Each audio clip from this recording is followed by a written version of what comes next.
Hello students, let's resume our Haryana GK quick revision series. So today's first question is Chandragupta Maurya कौन था? चंद्रगुप्त मौर्य था अशोक का दादा। चंद्रगुप्त मौर्य भारत के महान सम्राट थे। यह अशोक के दादाजी थे। इन्होंने मौर्य साम्राज्य की स्थापना की थी। इनका जन्म 340 ईसा पूर्व में हुआ था। नेक्स्ट इज आर्य समाज के संस्थापक स्वामी दयानंद सरस्वती के आध्यात्मिक गुरु कौन थे? तो इनके आध्यात्मिक गुरु थे स्वामी विरजानंद जी। स्वामी दयानंद सरस्वती के आध्यात्मिक गुरु स्वामी विरजानंद जी थे। स्वामी विरजानंद का जन्म 1778 ईस्वी में हुआ था। इनका बचपन का नाम ब्रिजलाल था और 5 वर्ष की आयु में ही चेचक के कारण यह पूरे अंधे हो गए थे। इनको मथुरा के अंधे गुरु के नाम से भी जाना जाता है। नेक्स्ट इज हरियाणा में असहयोग आंदोलन किस वर्ष प्रारंभ हुआ था? तो यह हुआ था 1920 में।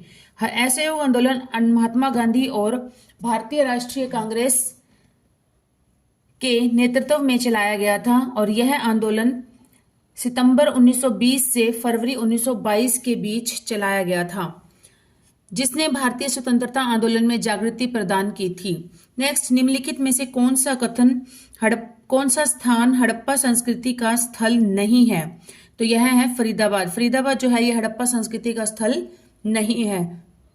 फरीदाबाद नहीं है, लेकिन राखीगढ़ी, बनावली तथा दौलतपुर में हड़प्पा संस्कृति के अवशेष प्राप्त हुए हैं। नेक्स्ट, प्रथम विश्व युद्ध में सैनिकों की सबसे अधिक भर्ती 22,144 किस जिले में हुई थी? तो यह हुई थी रोहतक में। प्रथम विश्व युद्ध में भारत के 8 लाख सैनिक युद्ध में लड़े गए थे, जिसमें कुल 47,746 जो थे ये मारे गए थे, मतलब 47,746 मारे गए थे और 65,000 जो थे ये घायल हो गए थे। इस युद्ध में हरियाणा के रोहतक जिले में सैनिकों की सबसे अधिक भर्ती हुई थी। कितनी थी? 22,144। नेक्स्ट इज गुरुग्राम को किस आचार्य से संबंधित माना जाता है? तो यह हमें पता है, गुरु द्रोणाचार्य जी। गुरुग्राम हरियाणा का एक ऐसा जिला है महाभारत काल में जिसे इंद्रप्रस्थ के राजा युधिष्ठिर ने अपने गुरु द्रोणाचार्य को दे दिया था। द्रोणाचार्य परशुराम के शिष्य थे। महाभारत युद्ध के समय वह कौरव पक्ष के सेनापति भी थे। नेक्स्ट, वैदिक देवता भैरव का विकास किस देवता से माना जाता है? तो इनका विकास माना जाता है रुद्र देवता से। भैरव हिंदुओं के एक देवता हैं। भैरव शिव के गण और पार्वती के अनुचर माने जाते हैं। शिव रुधिर से भैरव की उत्पत्ति हुई थी और बाद में रुधिर के 2 भाग हो गए थे। पहला बटुक भैरव और दूसरा काल भैरव बन गए थे। नेक्स्ट, किसने रघुपति राघव राजा राम, हमने सबने सुना है ये गाना, रघुपति राघव राजा राम पतित पावन सीताराम, तो यह किसने लिखा है? यह लिखा है विष्णु दिगंबर पलुस्कर। विष्णु दिगंबर पलुस्कर ने लिखा है। विष्णु दिगंबर पलुस्कर ने रघुपति राघव राजा राम लिखा था। इनका जन्म 18 अगस्त 1872 में महाराष्ट्र में हुआ था। इनके पिता दिगंबर पंडित गायक थे। बचपन में आतिशबाजी के दौरान हुए हादसे में पलुस्कर की आंखों की रोशनी चली गई थी। नेक्स्ट, पानीपत की दूसरी लड़ाई किस वर्ष हुई थी? तो हमें पता है 1556 में पानीपत का दूसरा युद्ध। हेमचंद्र विक्रमादित्य, हेमू इनका शॉर्ट नेम है, हेमू, और विक्रमादित्य इनको उपाधि दी गई थी, इसलिए अपना पूरा नाम लिखते हैं। ये है हेमचंद्र विक्रमादित्य। और अकबर की सेना के बीच हुआ था। यह युद्ध 5 नवंबर 1556 में हुआ था और इस युद्ध में अकबर विजयी हुआ था। हरियाणा राज्य की स्थापना कब हुई थी? यह हुई थी 1 नवंबर 1966 को। हरियाणा उत्तर भारत का एक राज्य है। इसकी स्थापना 1 नवंबर 1966 में हुई थी। इसकी राजधानी चंडीगढ़ है। हरियाणा भारत के अमीर राज्यों में से एक है। फरीदाबाद जिला किस जिले में से बनाया गया था? तो यह बनाया गया था गुरुग्राम से। 15 अगस्त 1979 को गुरुग्राम जिले में से एक नया जिला फरीदाबाद बनाया गया था। फरीदाबाद जिला हरियाणा के 12वें जिले के रूप में अस्तित्व में आया और इस औद्योगिक नगरी का विकास देश के विभाजन के उपरांत पाकिस्तान से आए विस्थापित के पुनर्वास के लिए किया गया था। नेक्स्ट, और जो HSSC है वो इसका जो मानती है कब बनाया गया था, वो मानती है 2 अगस्त 1979। तो इसमें आप कंफ्यूज नहीं होना। देखिए, अगर आपको पूछा जाता है कि फरीदाबाद जिला कब बनाया गया था, तो अगर ऑप्शंस में दिया हो 15 अगस्त 1979 तो आप इसको राइट कर देंगे। अगर ऑप्शन में दिया हो 2 अगस्त 1979, देखिए ईयर तो सेम है लेकिन डेट में लिटिल बिट डिफरेंस है, और अगर दोनों डेट दी हो तो आप 2 अगस्त 1979 को ही फर्स्ट प्रेफरेंस देंगे, क्योंकि अगर पीछे एचएसएससी ने इसी को कंसिडर किया है तो अब की बार भी अगर आप क्वेश्चन बनता है इस टाइप से तो आप इसी पे ही जाएंगे, फर्स्ट प्रेफरेंस इसी को देंगे। डन। नेक्स्ट, 1967 में जींद तहसील का किन 2 तहसीलों में बंटवारा किया गया था? तो यह किया गया था जींद और सफीदों में। 1966 में पंजाब पुनर्गठन के दौरान संगरूर जिले का विभाजन हुआ था और जींद तहसील को 1967 में जींद और सफीदों के 2 तहसीलों में विभाजित कर दिया गया था और नरवाना तहसीलों को हरियाणा में बांट दिया गया था। इन्हें जींद जिले में बनाया गया था। नेक्स्ट, हरियाणा के वन विभाग की अध्यक्षता करने वाली देश की प्रथम महिला कौन है? वन विभाग की अध्यक्षता करने वाली देश की प्रथम महिला बनी है, कौन बनी है? यह बनी है अमरिंदर कौर। अमरिंदर कौर 1983 बैच की आईएफएस अधिकारी थी जिन्होंने रिटायर हुए डॉक्टर एस जाटान की जगह ली। अमरिंदर कौर हरियाणा के वन विभाग की अध्यक्षता करने वाली देश की प्रथम महिला बनी है। रत्नावली किसने लिखी थी? तो रत्नावली लिखी थी हर्षवर्धन ने। हर्षवर्धन प्राचीन भारत का एक हिंदू सम्राट था। हर्षवर्धन ने नागानंद, रत्नावली और प्रियदर्शिका नाम के 3 नाटकों की रचना की थी। कौन कौन से? नागानंद, रत्नावली और प्रियदर्शिका। और इनका जन्म 590 ईस्वी में हुआ था। नेक्स्ट, सुप्रसिद्ध हिंदी कहानीकार विशंभर कौशिक का जन्म कहाँ हुआ था? तो इनका जन्म हुआ था अंबाला में। विशंभर कौशिक का जन्म 1899 में हरियाणा के अंबाला जिले में हुआ था। यह हिंदी साहित्य के प्रसिद्ध लेखक थे। इनकी अधिकांश कहानियां चरित्र प्रधान हैं।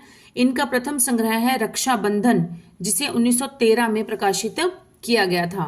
नेक्स्ट, 1919 में सर्वप्रथम रॉलेट एक्ट का विरोध कहां पर हुआ था? तो यह हुआ था अंबाला में। 13 अप्रैल 1919 को सर्वप्रथम रॉलेट एक्ट का विरोध अंबाला में हुआ था। रॉलेट एक्ट के विरोध में हजारों लोग इकट्ठे हुए और जनरल डायर ने जलियांवाला बाग के मुख्य द्वार पर अपने सैनिकों और हथियारों वाहनों से रोककर बिना किसी चेतावनी के ही 10 मिनट तक लगातार गोलियों की बरसात करवाई थी, जिससे कि बहुत से निहत्थे, मतलब उनको हथियार लेके जाना तो अंदर अलाउड ही नहीं था, हथियारों से रोककर हथियार वाहन उसको सब कुछ बाहर, तो निहत्थे लोगों पर गोलियां चलवाई थी। नेक्स्ट, हरियाणा में हर्षवर्धन कालीन ताम्र मुद्राएं कहां से प्राप्त हुई हैं? तो यह प्राप्त हुई हैं सोनीपत से। हरियाणा में हर्षवर्धन कालीन ताम्र मुद्राएं सोनीपत से प्राप्त हुई हैं। हर्षवर्धन के दरबारी कवि बाणभट्ट थे और बाणभट्ट ने हर्षचरित की रचना की थी। बाणभट्ट ने कादंबरी की रचना भी की थी। और हर्षवर्धन का शासनकाल 606 से 647 ईसा पूर्व तक था।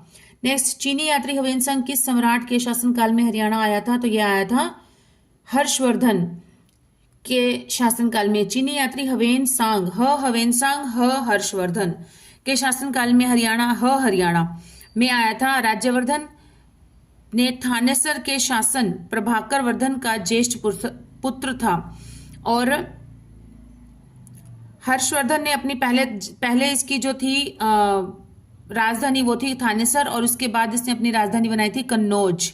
और इसने जो चीनी यात्री ह्वेनसांग आया था, इसने पुस्तक लिखी थी सीयू की नामक पुस्तक लिखी थी, जिसमें इसने हर्षवर्धन के राजनीतिक और सब तरह के कार्यों के बारे में लिखा था, एक्सप्लेन किया था। और यह लगभग 15 वर्ष तक भारत में रहा था। नेक्स्ट, पानीपत की लड़ाई अहमद शाह अब्दाली, तीसरी लड़ाई अहमद शाह अब्दाली और किसके बीच हुई थी? अहमद शाह अब्दाली और हुई थी मराठों के बीच हुई थी।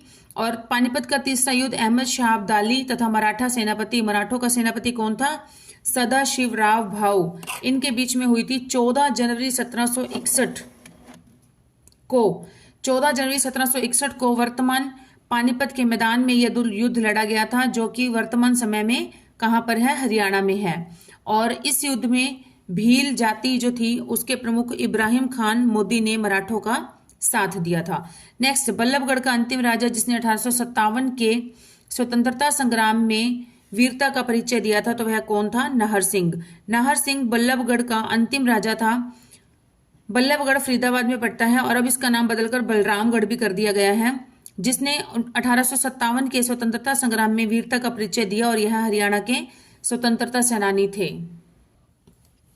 हड़प्पा संस्कृति से संबंधित राखी गढ़ी किस जिले में है? तो यह है हिसार जिले में। सबसे बड़ा हड़प्पा कालीन स्थल है और 1997 में डॉक्टर सूरज भान के द्वारा इसकी खोज की गई थी।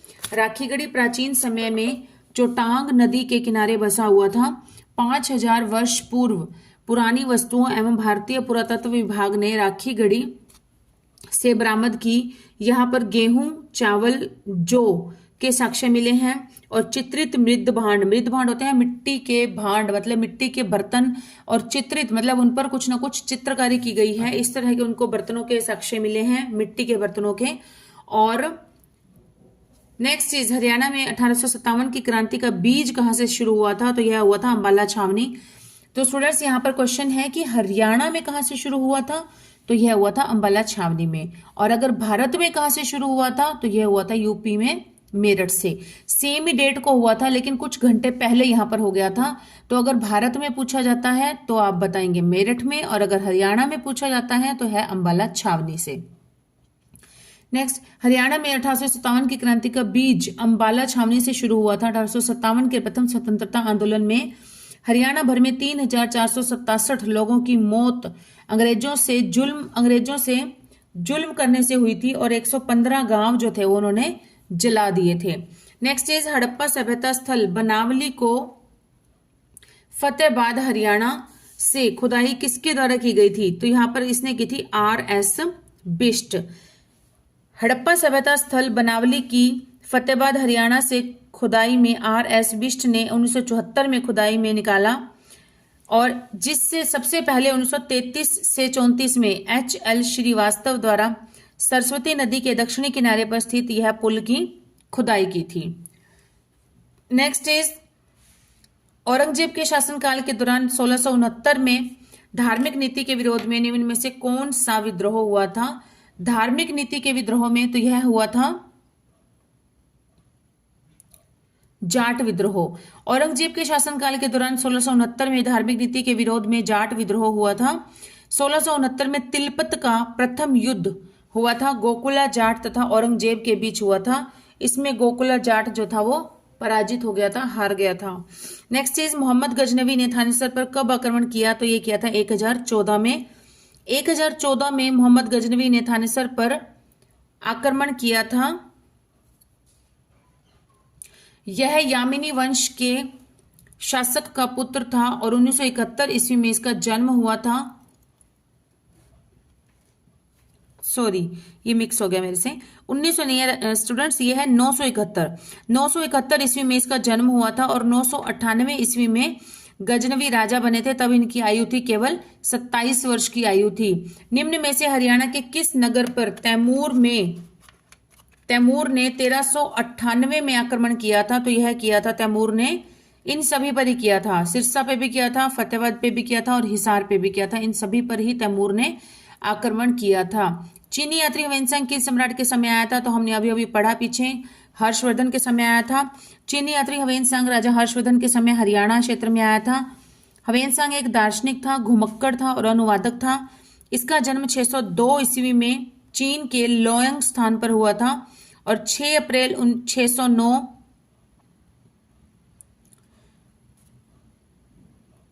5 फरवरी 664 में इसकी मृत्यु हो गई थी। और इसने पुस्तक लिखी थी CU की, जिसमें कि इसने सम्राट हर्षवर्धन के राजपाट के बारे में, राजनीतिक और जीवन और सब तरह के जीवन के बारे में इसके अंदर एक्सप्लेन किया था इन्होंने। नेक्स्ट इज, हरियाणा के प्रथम महाधिवक्ता कौन थे? तो यह थे श्री बाबू आनंद स्वरूप। हरियाणा के प्रथम महाधिवक्ता, यह हरियाणा सरकार का वकील होता है और हरियाणा का प्रथम महाधिवक्ता श्री बाबू आनंद स्वरूप जी थे।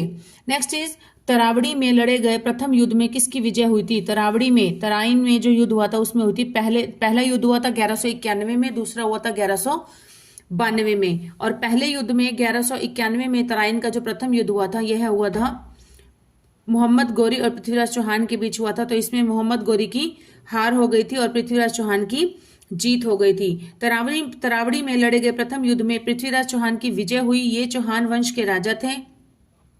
पृथ्वीराज चौहान का जन्म 1068 आएगा यहां पर, एक मिनट सॉरी, 1000 नहीं, 1168 में इनका जन्म हुआ था। जब इनके पिता की मृत्यु हुई तो इन्होंने 13 साल की उम्र में ही अजमेर के राजगद्दी को संभाला और पृथ्वीराज चौहान ने 7 बार मोहम्मद गोरी को युद्ध में परास्त किया था। नेक्स्ट, 1857 के स्वाधीनता संग्राम में राव तुलाराम ने किस क्षेत्र में अंग्रेजों का मुकाबला किया था? तो यह किया था नारनौल रेवाड़ी। 1857 के स्वाधीनता संग्राम में राव तुलाराम ने नारनौल रेवाड़ी क्षेत्र में अंग्रेजों का मुकाबला किया। इन्होंने 1857 के संग्राम में भाग लिया था। इनका जन्म 9 दिसंबर 1825 को रेवाड़ी के रामपुरा में हुआ था और 23 सितंबर 1863 को यह शहीद हो गए थे और काबुल में इनकी मृत्यु हो गई थी।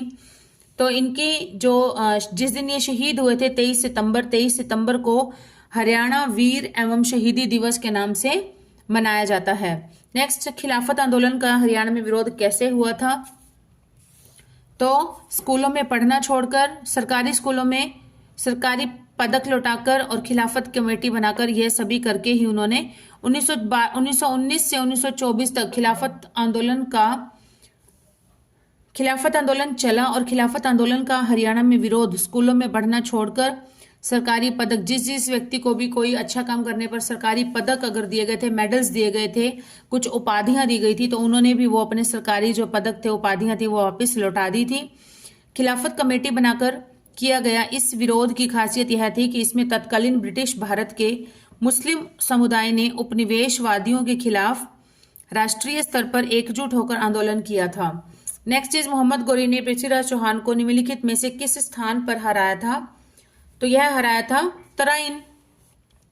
द्वितीय युद्ध में जो दूसरा युद्ध हुआ था तराइन का, उसमें क्या हुआ था? उसमें सेकंड जो वार हुई थी, पृथ्वीराज चौहान की हार हो गई थी और मोहम्मद गोरी की जीत हो गई थी। और पहले युद्ध में मोहम्मद गोरी खुद हार गए थे और पृथ्वीराज चौहान की जीत हो गई थी। तो यहाँ पर मोहम्मद गोरी और पृथ्वीराज चौहान के बीच तराइन के मैदान में 2 बार युद्ध हुआ था। 1191 में हुए युद्ध में पृथ्वीराज चौहान की जीत हो गई थी, परंतु अगले ही वर्ष 1192 में द्वितीय युद्ध में ही मोहम्मद गोरी ने पृथ्वीराज चौहान को पूरी तरह से पराजित कर दिया था। एक्चुअल में हुआ क्या था कि पृथ्वीराज चौहान जो था ये बहुत ही बहुत ही एक सिस्टमेटिकली चलने वाला एक इंसान था और बहुत ही बढ़िया इसकी सेना थी वो बहुत ही बढ़िया थी। लेकिन इसने क्या किया था, मोहम्मद गोरी ने जब 1192 में आक्रमण किया था, हमला किया था, तो ऐसे कहा जाता है कि रात को सोते हुए ही, जब इनकी सेना सो रही थी, सब सैनिक सो रहे थे, सब लोग सो रहे थे, तब सोए हुए सैनिकों पर ही इन्होंने विद्रोह कर दिया था, आक्रमण कर दिया था। मतलब उनको बिना बताए ही ये युद्ध कर दिया था। इसी चीटिंग करी थी बहुत बड़ी मोहम्मद गोरी ने। इसी चीटिंग की वजह से ही पृथ्वीराज चौहान की पराजय हो गई थी, हार हो गई थी। अदरवाइज पृथ्वीराज चौहान जो था वो बहुत ही बहुत बड़ी सेना लिए हुए, बहुत बढ़िया सैनिक लिए हुए अपने साथ एक अच्छी सेना तैयार करता था और अच्छी प्रकार से वो युद्ध जीतता ही था, वो युद्ध जीतने वाला था। लेकिन इसने बहुत बड़ी चीटिंग के साथ पृथ्वीराज चौहान को इस युद्ध में पराजित कर दिया और फिर बंदी बनाकर अपने साथ ही ले गया था। नेक्स्ट, प्रभाकर वर्धन की मृत्यु कब हुई थी? प्रभाकर वर्धन की मृत्यु हुई थी 605 में। 605 में हुई थी प्रभाकर वर्धन की मृत्यु। प्रभाकर वर्धन जो थे ये वर्धन वंश के संस्थापक थे और 590 ईस्वी में हर्षवर्धन का जन्म हुआ था। हर्षवर्धन का जन्म हुआ था 590 ईस्वी में। 606 में हर्षवर्धन राजा बने थे। 590 से 606 देख लीजिए, सिर्फ 16 साल की उम्र में ही हर्षवर्धन जो थे इन्होंने राजगद्दी संभाल ली थी। और क्योंकि 605 में प्रभाकर वर्धन की मृत्यु हो गई तो इसकी मृत्यु के बाद ही 606 में ही हर्षवर्धन को राजा बना दिया गया। राजा राममोहन राय और लॉर्ड विलियम बेंटिक ने 1829 में सती प्रथा को बंद कर दिया था। नेक्स्ट इज राजश्री की शादी किसके साथ हुई थी? तो राजश्री, इससे पहले जानना हमारा ये जरूरी है कि राजश्री कौन थी, इतिहास में राजश्री कौन थी। तो राजश्री जो थी वो प्रभाकर वर्धन कौन थे? प्रभाकर वर्धन वर्धन वंश के संस्थापक थे या वर्धन वंश को पुष्यभूति वंश के नाम से भी जाना जाता है। पुष्यभूति वंश के या वर्धन वंश के संस्थापक थे प्रभाकर वर्धन, और प्रभाकर वर्धन की पत्नी थी यशोमती। जब प्रभाकर वर्धन की 606 में, कई जगह 604 दिया गया है, कहीं पे 605 दिया गया है, 604 ही दिया गया मोस्टली। 604 में जब प्रभाकर वर्धन की मृत्यु हुई थी, तब उनकी मृत्यु के समय ही यशोमती जो उनकी पत्नी थी वो उनके साथ ही सती हो गई, क्योंकि उस समय सती प्रथा बहुत अधिक प्रचलित थी। और इनके जो संतान थी, ये 3 बच्चे थे इनके, 2 बेटे थे और 1 बेटी थी। 2 बेटे थे, राज्यवर्धन बड़ा बेटा और हर्षवर्धन छोटा बेटा, हर्षवर्धन सम्राट जिनके बारे में हम पढ़ चुके हैं बार बार पीछे। और 1 बेटी थी इनकी, उसका नाम था राजश्री, राजश्री उनकी बेटी थी। और प्रभाकर वर्धन जो है इनको प्रतापशील के नाम से प्रसिद्ध थे। ये उपाधि जैसे किसी को विक्रमादित्य दी गई थी, हेमचंद्र को, इस तरह से प्रभाकर वर्धन को भी प्रतापशील के नाम से जाना जाता था। तो राजश्री जो थी वो वर्धन वंश के या पुष्यभूति वंश के संस्थापक प्रभाकर वर्धन की इकलौती पुत्री थी राजश्री। और राजश्री का विवाह किसके साथ हुआ था? यह हुआ था ग्रहवर्मा, जो कि मोखरी के सम्राट थे ग्रहवर्मा, उनके साथ उसका विवाह हुआ था। राजश्री की शादी हुई थी ग्रहवर्मन के साथ। वर्मन भी आता है, कहीं पर लिखा हुआ, कहीं पर वर्मा आ जाता है। ग्रहवर्मन की हत्या मालवा के शासक ने कर दी थी। मालवा के शासक ने जब इसकी हत्या कर दी थी, तब देवगुप्त उसका नाम था, देवगुप्त ने इसकी जब हत्या कर दी थी तो इसको बंदी बनाकर वो लेके जा रहे थे, राजश्री को अपने साथ लेकर जा रहे थे देवगुप्त। तब देवगुप्त जो हर्षवर्धन जो थे वो देवगुप्त से बचाकर कहीं जंगलों में से छुपते छुपाते हुए अपनी बहन को अपने साथ ले गए थे हर्षवर्धन। और इधर से राज्यवर्धन ने क्या किया? देवगुप्त की हत्या कर दी। और देवगुप्त जो था वो बंगाल के शासक शशांक का दोस्त था, और शशांक ने यह बदला लेने के लिए राज्यवर्धन को धोखे से मार दिया। अपने घर बुलाकर 605 ईस्वी में किसी मीटिंग के लिए उसको बुलाया गया था वहां पर, और इसने बहुत बड़ा विश्वासघात किया शशांक ने, और विश्वासघात किया और इसकी हत्या कर दी थी राज्यवर्धन की। इस तरह से ये एक शॉर्ट स्टोरी थी। नेक्स्ट इज बोधि वृक्ष किसने कटवा दिया था? तो ये कटवा दिया था शशांक ने। बोधि वृक्ष को शशांक ने कटवा दिया था। बाणभट्ट ने किस किस की रचना की थी? हर्षचरित की और कादंबरी की। बाणभट्ट कौन था? यह हर्षवर्धन के दरबार में एक दरबारी कवि था बाणभट्ट, और इसने लिखी थी पुस्तकें हर्षचरित और कादंबरी। हर्षवर्धन ने कुंभ के मेले की शुरुआत, जो भी कुंभ का मेला चल रहा है तो हमें पता होना चाहिए कि इसकी शुरुआत किसने की थी? तो इसकी शुरुआत की थी हर्षवर्धन ने। हवेनसांग कौन था? हवेनसांग सम्राट हर्षवर्धन के शासनकाल में हरियाणा में आने वाला एक चीनी यात्री था जिसका नाम था हवेनसांग, और इसने पुस्तक लिखी थी CU की। यात्रियों का राजकुमार किसे कहा जाता है? तो यह कहा जाता है हवेनसांग को। हवेनसांग हरियाणा में 634 ईस्वी में आया था और 644 ईस्वी तक हरियाणा में रहा था। कहीं पर ये 10 साल का है, लेकिन कहीं पर मैंने पढ़ा था तो 15 साल लिखा हुआ था एग्जैक्ट, कि 15 वर्ष तक हरियाणा में रहा था। हर्षवर्धन कौन था? राजा हर्षवर्धन के साथ हूण जाति भारत पर आक्रमण करती थी। नेक्स्ट है यशोमती कौन थी? मैंने अभी बताया पिछले क्वेश्चन में कि यशोमती पुष्यभूति वंश या फिर वर्धन वंश के जो संस्थापक थे प्रभाकर वर्धन, उनकी पत्नी थी यशोमती। और जब ये प्रभाकर वर्धन की 604 ईस्वी में जब इनकी मृत्यु हुई थी, तब यशोमती भी इनके साथ ही सती हो गई थी। सती का समझते हैं ना आपकी? सती क्या होता है कि जब किसी औरत के पति की मृत्यु हो जाती है तो उसकी डेड बॉडी के साथ ही पत्नी को भी जिंदा ही जला दिया जाता है। तो इस तरह से यशोमती भी प्रभाकर वर्धन के साथ सती हो गई थी। उस समय सती प्रथा बहुत अधिक प्रचलित थी। पुलकेशिन द्वितीय कौन था? 634 से 35 में हर्षवर्धन और पुलकेशिन द्वितीय का युद्ध हुआ था। कहां पर? नर्मदा नदी के किनारे पर हुआ था। इसमें हर्षवर्धन की हार होती है। इस युद्ध की जानकारी ऐहोल अभिलेख से मिलती है। और पुलकेशिन द्वितीय जो था ये चालुक्य वंश का शासक था। नेक्स्ट इज महाराजा हर्षवर्धन की पहली राजधानी कौन सी थी? पहली थी थानेसर। और दूसरी कौन सी थी? दूसरी थी कन्नौज। महाराजा हर्षवर्धन की पहली राजधानी थानेसर थी। थानेसर का पुराना नाम स्थानेश्वर था और यह है कुरुक्षेत्र में पड़ता है। कन्नौज दूसरी राजधानी थी। अग्रोहा से मृद भांड मिले हैं। पेहोवा को हरियाणा का गया कहा जाता है, गया, जहां पितृ शांति कराई जाती है। और जो प्रभाकर वर्धन था उसकी भी राजधानी कौन सी थी? थानेसर थी।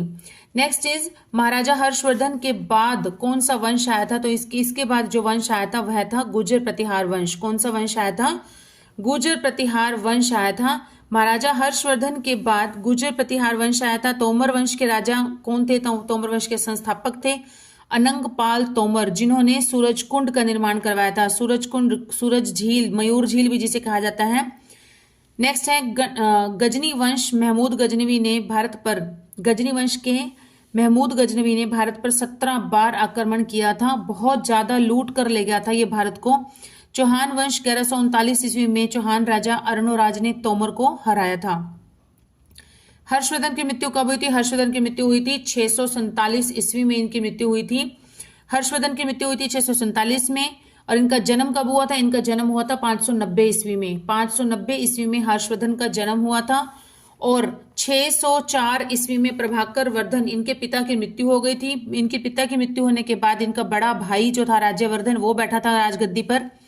605 में उसको भी शशांक ने धोखे से विश्वासघात के कारण उसकी भी हत्या कर दी थी। फिर उसके बाद 606 ईस्वी में सिर्फ 16 साल की उम्र में ही हर्षवर्धन जो थे वो सम्राट बन गए थे, राजा बन गए थे। राजगद्दी पर इनको बिठा दिया गया था। 629 ईस्वी में हर्षवर्धन के दरबार में चीनी यात्री ह्वेनसांग आया था। नेक्स्ट, राजा मिहिर भोज का शासनकाल कब तक का था? तो यह था 836 से 885 ईस्वी तक। 836 से 885 ईस्वी तक राजा मिहिर भोज का शासनकाल था। राजा मिहिर भोज के समय क्या होता था? घोड़ों का व्यापार होता था। और 606 से 647 ईस्वी तक महाराजा हर्षवर्धन का शासनकाल था। 1177 से 1192 ईस्वी तक पृथ्वीराज चौहान अजमेर का शासक रहा था और इसका दरबारी कवि कौन था? चंदबरदाई। नेक्स्ट इज, चंदबरदाई ने पुस्तक लिखी थी पृथ्वीराज रासो। राजा मिहिर भोज के समय जो था घोड़ों का व्यापार होता था और इनकी जो खुद की अश्व सेना थी, अश्व मतलब घोड़ों की जो सेना थी वो बहुत ही ज्यादा शक्तिशाली थी। और घोड़ों का जो व्यापार होता था, घोड़ों का व्यापारिक केंद्र था हरियाणा में, वो था पेहोवा जो कि कुरुक्षेत्र में है, जिसे हरियाणा का गया भी कहा जाता है। नेक्स्ट है, सूरजकुंड का निर्माण किसने करवाया था? तो ये करवाया था अनंगपाल द्वितीय, या इसका एक तोमर वंश के थे अनंगपाल द्वितीय। और राजा सूरजमल भी कहा जाता है, कहीं पर इनका नाम आ जाता है। सूरजकुंड का निर्माण अनंगपाल द्वितीय ने करवाया था और सूरजकुंड का प्राचीन नाम था वो था मयूर झील। मोहम्मद गौरी की भारत में प्रथम हार हुई थी 1178 ईस्वी में पाटन, गुजरात में भीम द्वितीय से युद्ध में हुई थी। गुजरात में पाटन नामक जगह पर हुई थी इनकी प्रथम हार। महमूद गजनवी 1009 में गजनवी ने थानेसर पर आक्रमण किया था और बिना लड़े ही वापस चला गया था। नेक्स्ट है, रजिया सुल्तान जो थी वो कौन थी? रजिया सुल्तान एकमात्र मुस्लिम महिला शासक थी और इल्तुतमिश की पुत्री थी। नेक्स्ट इज 1014 ईस्वी में गजनवी दूसरी बार थानेसर पर आक्रमण करता है और इस समय थानेसर का शासक कौन था? इस समय था जयपाल। 1014 ईस्वी में गजनवी दूसरी बार थानेसर पर आक्रमण करता है और उस समय थानेसर का शासक था जयपाल। चौहान वंश का सबसे शक्तिशाली राजा कौन था? वो था पृथ्वीराज चौहान, जिसने कि 1191 में तराइन का प्रथम युद्ध हुआ था पृथ्वीराज चौहान और मोहम्मद गौरी के बीच में, जिसमें पृथ्वीराज चौहान की जीत हो गई थी। और अगले ही वर्ष 1192 में तराइन का दूसरा युद्ध हुआ था मोहम्मद गौरी और पृथ्वीराज चौहान के बीच में, जिसमें कि पृथ्वीराज चौहान की हार हो गई थी और धोखे से जो मोहम्मद गौरी था वो जीत गया था और मोहम्मद गौरी पृथ्वीराज चौहान को बंदी बनाकर ले गया था और इनकी आंखों में सलाखें लगाकर इनको अंधा भी कर दिया था। रजिया सुल्तान का मकबरा कहां पर है? कैथल में है। रजिया सुल्तान का विवाह कहां पर हुआ था? बठिंडा के सरदार अल्तुनिया के साथ हुआ था। और रजिया सुल्तान कौन थी? पहली मुस्लिम महिला शासक थी और यह इल्तुतमिश की पुत्री थी। पृथ्वीराज चौहान का दरबारी कवि कौन था? चंदबरदाई। चंदबरदाई ने पुस्तक लिखी थी पृथ्वीराज रासो। नेक्स्ट है, मूर्ति भंजक किसे कहा जाता है? मूर्ति भंजक कहा जाता है महमूद गजनवी को। महमूद गजनवी को मूर्ति भंजक कहा जाता है। मूर्ति भंजक, भंजक मतलब तोड़ने वाला, तो मूर्ति तोड़ने वाला मतलब यह है, उस समय हमारा जो भारत है वो सोने की चिड़िया कहलाता था, तो जो भी बहुत ही कीमती मूर्तियां बनी हुई थी हमारे देश के अंदर, तो वहां पर ये आक्रमण करता था। उन सबसे ज्यादा मंदिरों में आक्रमण किया था महमूद गजनवी ने, 17 बार आक्रमण किया था। और इसीलिए इसे मूर्ति भंजक भी कहा जाता है कि मूर्तियों को तोड़ तोड़ कर उसको परखता था कि अगर उसमें कुछ कीमती हीरे जवाहरात, कीमती कुछ भी होता था तो वो ले जाता था, अपने साथ लूट कर भर भर कर ले जाता था। मतलब उसने हर बार आक्रमण किया, लेकिन उसका आक्रमण करने का हर बार पर्पज यही होता था, सिर्फ लूटपाट करना। मतलब उसने आक्रमण करने के बाद उस जगह पर कभी शासन नहीं किया था, सिर्फ लूटपाट करने के लिए ही वो यहाँ पर आता था। पृथ्वीराज चौहान का जन्म हुआ था 1166 में, गुजरात में हुआ था। इनके पिता का नाम था सोमेश्वर चौहान, माता का नाम था कपूर देवी, पुत्र का नाम था गोविंद चौहान। मोहम्मद गोरी कौन था? मोहम्मद गोरी गौर का शासक था। नेक्स्ट, तराइन का प्रथम युद्ध कब हुआ था? अभी अभी मैंने आपको बताया, तराइन का प्रथम युद्ध हुआ था 1191 ईस्वी में। 1192 में क्या हुआ? 1191 में पृथ्वीराज चौहान और मोहम्मद गोरी के बीच में हुआ था। मोहम्मद गोरी की जीत हो गई थी, पृथ्वीराज चौहान की जीत हो गई थी, मोहम्मद गोरी की हार हो गई थी। तराइन का दूसरा युद्ध हुआ था 1192 में, जिसमें पृथ्वीराज चौहान और मोहम्मद गोरी दोनों के बीच में हुआ था। मोहम्मद गोरी की जीत हो गई थी, धोखे से जीत गया था, और पृथ्वीराज चौहान की हार हो गई थी। उसके बाद पृथ्वीराज चौहान को बंदी बनाकर ले जाया गया था। चंदावर का युद्ध हुआ था 1194 ईस्वी में, मोहम्मद गोरी और राजा जयचंद के बीच हुआ था। इसमें गोरी की विजय हुई थी और जयचंद की हार हो गई थी। तराइन का तीसरा युद्ध हुआ था 1215 ईस्वी में, इल्तुतमिश और यल्दौज कबूचा बादशाह के बीच हुआ था, जिसमें कि इल्तुतमिश की जीत हो गई थी। नेक्स्ट इज कुतुब मीनार की नींव किसने रखी थी? तो कुतुब मीनार की नींव रखी थी कुतुबुद्दीन ऐबक ने। कुतुब मीनार की नींव रखी थी कुतुबुद्दीन ऐबक ने रखी थी, और ऐबक ने रखी थी। इनकी मृत्यु 1210 ईस्वी में चौगान खेलते समय घोड़े से गिरकर, घोड़े पर बैठे हुए थे चौगान खेलते समय, और एकदम से घोड़े के ऊपर से गिर गए थे, और इसके बाद इल्तुतमिश गद्दी पर बैठ गए थे। रजिया सुल्तान दिल्ली की गद्दी पर बैठने वाली पहली महिला मुस्लिम शासिका थी। और पृथ्वीराज चौहान ने गोहाना के किले का निर्माण करवाया था। विग्रह राज चतुर्थ ने 1156 ईस्वी में तोमरों का अंत कर दिया था। असीरगढ़ का किला किसने बनवाया था? असीरगढ़ का किला बनवाया था पृथ्वीराज चौहान ने। 12वीं शताब्दी में असीरगढ़ का किले का निर्माण करवाया गया था पृथ्वीराज चौहान द्वारा। और असीरगढ़ के किले को तलवारों का किला भी कहा जाता है। यह किला कहाँ पर है? यह किला है हांसी में पड़ता है। मदूद 1040 ईस्वी में मसूद के पुत्र मादूद ने हरियाणा पर आक्रमण किया था। राज्यवर्धन थानेसर का विद्रोह को दबाने गया था। नेक्स्ट इज गोपालगिरी के किले का निर्माण किसने करवाया था? तो यह करवाया था बलबन ने। गोपालगिरी के किले का निर्माण बलबन ने करवाया था, और बलबन ने मेवातियों के विरुद्ध लौह एवं रक्त की नीति अपनाई थी। गोपालगिरी का किला जो है वो गुरुग्राम में स्थित है। चंदबरदाई पृथ्वीराज चौहान का दरबारी कवि था, जिसने पुस्तक लिखी थी पृथ्वीराज रासो। हर्षवर्धन एक अच्छे रचनाकार थे। इनकी रचनाएं थी नागानंद, प्रियदर्शिका और रत्नावली। यल्दौज कबूचा मोहम्मद गोरी के सेनापति थे। खिलजी वंश का शासन कब से कब तक था? तो यह था 1290 से 1320 ईस्वी तक। खिलजी वंश का शासनकाल था 1290 से 1320 ईस्वी तक। जलालुद्दीन खिलजी ने खिलजी वंश की स्थापना की थी। इसकी हत्या 1296 में इसके भतीजे दामाद अलाउद्दीन खिलजी ने ही कर दी थी। तुगलक वंश का शासनकाल चला था 1320 से 1414 ईस्वी तक। फिरोज शाह तुगलक का शासनकाल था 1351 से 1388 तक। फिरोज शाह तुगलक। सैयद वंश का शासनकाल था 1414 ईस्वी से 1451 ईस्वी तक था। अलाउद्दीन खिलजी के बचपन का क्या नाम था? तो बचपन का इनका नाम था अली। अलाउद्दीन खिलजी के बचपन का नाम था अली। अलाउद्दीन खिलजी की मृत्यु हुई थी 5 जनवरी 1316 ईस्वी में हो गई थी। फिरोज शाह तुगलक 1351-52 ईस्वी में फतेहाबाद शहर अपने बेटे के नाम फतेह खान के नाम पर इसने बसाया था, और 1354 में बसाया था हिसार को। बहलोल लोधी वंश का संस्थापक था। और सिरसा का जो युद्ध हुआ था वो 1320 ईस्वी में नसीरुद्दीन खुसरो व गाजी मलिक के बीच हुआ था। नेक्स्ट इज तुगलक वंश का संस्थापक कौन था? तो यह था गयासुद्दीन तुगलक। तुगलक वंश का संस्थापक गयासुद्दीन तुगलक था। इब्राहिम लोदी युद्ध स्थल पर मारा जाने वाला दिल्ली सल्तनत का पहला राजा था, जो कि युद्ध क्षेत्र में ही मारा गया था। इब्राहिम लोदी 21/4/1526 को पानीपत के प्रथम युद्ध में, पानीपत का जो फर्स्ट युद्ध हुआ था, पहला युद्ध हुआ था बाबर और इब्राहिम लोदी के बीच में हुआ था। उस समय इब्राहिम लोदी की हार हो गई थी और बाबर की जीत हो गई थी। और इसी समय ही जो मुगल वंश था वो स्टार्ट हो गया था, और मुगल वंश का जो संस्थापक था वो था बाबर। और युद्ध क्षेत्र में ही मारा जाने वाला लोधी वंश का एकमात्र शासक था, वो था इब्राहिम लोदी। 1354 ईस्वी में फिरोज शाह तुगलक ने हिसार फिरोजा शहर की स्थापना की थी। बाबर की मृत्यु हुई थी 26 दिसंबर 1530 ईस्वी में हुई थी। और बाबर का मकबरा कहाँ पर है? काबुल में है। गोहाना विद्रोह किसके समय हुआ था? यह हुआ था फिरोज शाह तुगलक के समय। गोहाना विद्रोह फिरोज शाह तुगलक के समय हुआ था। सैयद वंश के संस्थापक खिज्र खां थे। इब्राहिम लोदी का मकबरा कहाँ पर है? पानीपत में है। तैमूर ने, पानीपत में है क्योंकि पानीपत के प्रथम युद्ध में ही इनकी मृत्यु हो गई थी, युद्ध स्थल पर ही, तो इनका मकबरा भी वहीं पर ही बनाया गया है, पानीपत में ही। तैमूर ने हरियाणा पर 1398 ईस्वी में आक्रमण किया था। गुजरी महल कहाँ किसने बनवाया था? तो यह बनवाया था फिरोज शाह तुगलक ने, और ये कहाँ पर है? ये हिसार में है। हरियाणा में गुजरी महल फिरोज शाह तुगलक ने बनवाया था। सिरसा में हरनी खेड़ा नगर फिरोज शाह तुगलक ने बसाया था। हिसार और फतेहाबाद में कृषि के लिए फिरोज शाह तुगलक ने नहर बनवाई थी। बाबर पानीपत का पहला युद्ध जीतने की खुशी में बाबर ने पानीपत में काबुली बाग मस्जिद का निर्माण करवाया था। तैमूर मध्य एशिया के समरकंद का रहने वाला था। खिज्र खां का मकबरा सोनीपत में है।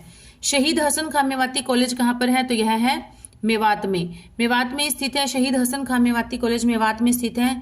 शेख मूसा की मजार भी मेवात में है। मेवात के रतवाई और मंजीरा नृत्य जो है ये फेमस है। कौन से नृत्य फेमस है? रतवाई और मंजीरा मेवात में है।